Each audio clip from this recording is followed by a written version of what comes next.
Recientemente me puse a rebuscar entre todo el contenido que yo tengo grabado, no necesariamente para hacer videos en concreto, sino para extraer clips y utilizarlos para otros videos. Y vi que había grabado mucho contenido de Mega Man, particularmente del Legacy Collection 1, debido a que quería extraer diferentes clips para utilizar en otros videos futuros. Sin embargo, me puse a rememorar el playthrough que hice recientemente de Mega Man 1, y durante el playthrough de dicho juego estaba pensando lo increíble que era el hecho de que esta franquicia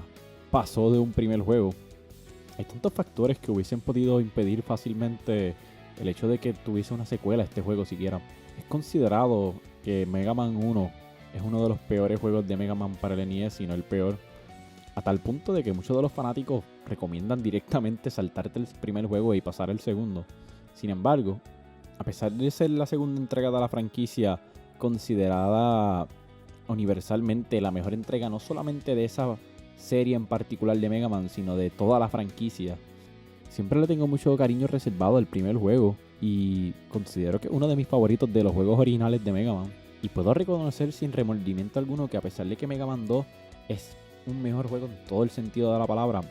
no le quita que Mega Man 1 sea mi favorito de la serie original.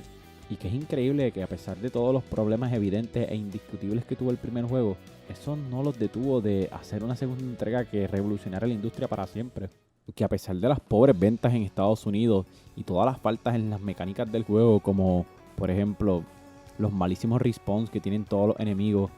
el hecho de que los hitboxes de algunos enemigos están completamente inalcanzables para la estatura de Mega Man, y que algunos bosses del juego son ridículamente difíciles debido al mal desarrollo de esto, no le quita que el juego sea brutalmente entretenido y memorable dentro de la franquicia. Tanto así que los Robot Masters y el resto de los bosses que aparecen en este juego fueron la base de referencias que tomaban el resto de los juegos para estructurarse a partir de la imagen que habían construido inicialmente de Mega Man, tanto para juegos futuros como para el anime y el manga que se hizo luego.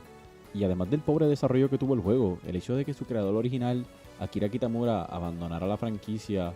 y esta pasara a manos de Keiji Inafune, quien no tenía ningún tipo de experiencia con hacer juegos fuera de trabajar en Street Fighter 1,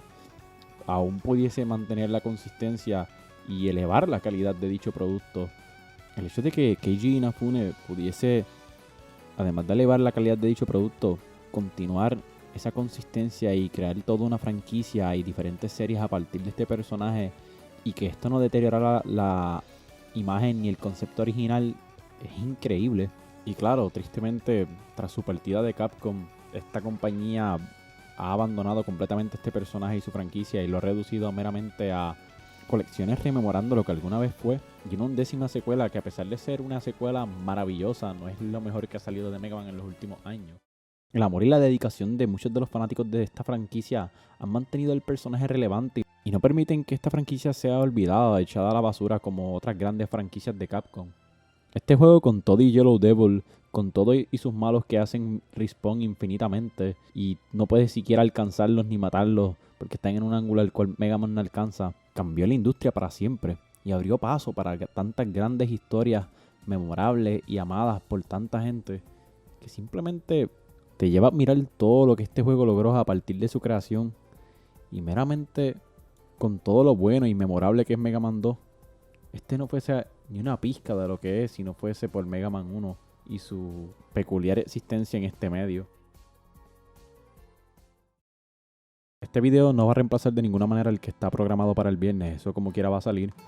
Meramente quería compartir esta línea de pensamiento que tenía con respecto al primer Mega Man, ya que era algo que me tenía pensando durante los últimos días y me gustaría hacer algún tipo de retrospectiva con respecto a sus inicios y el resto de la franquicia. Sin embargo,